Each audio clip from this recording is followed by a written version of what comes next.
והייתי עם הבן שלי בהצגה של מירב, זה היה פשוט מהמם. חשבתי את המסר של לתווך את הרגשות, שאני חושבת שזה נושא שכל הורה בערך מתעסק בו, וזה בדיוק תואם עכשיו לגיל. וגם המוזיקה הייתה מהממת וכזאת חוזרת על עצמה בקליטה. גם מירב כמובן רואים את האהבה שלה לילדים, ואני ממש נהנית. אגב, היא לא הפסיקה להתלהב וכל כך התרגשה וחיפשה את הכדור ביחד עם מירב. ההצגה הייתה כל כך מעניינת עבור עבודית קנטונת. לא יודעת איך להתרכז כל כך הרבה זמן, ובאמת להיות שותפה ומעורב בכל ההצגה.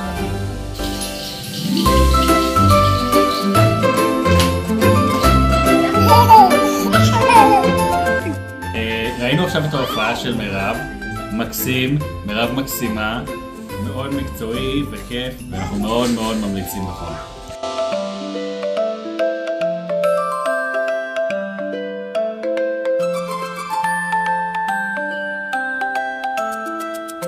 היה ממש כיף בהצגה, נהנינו, יש ממש מוסר השכל, בהפעלה של ההורים והילדים, ומירב מצוקה ומקסימה וממש נהנינו.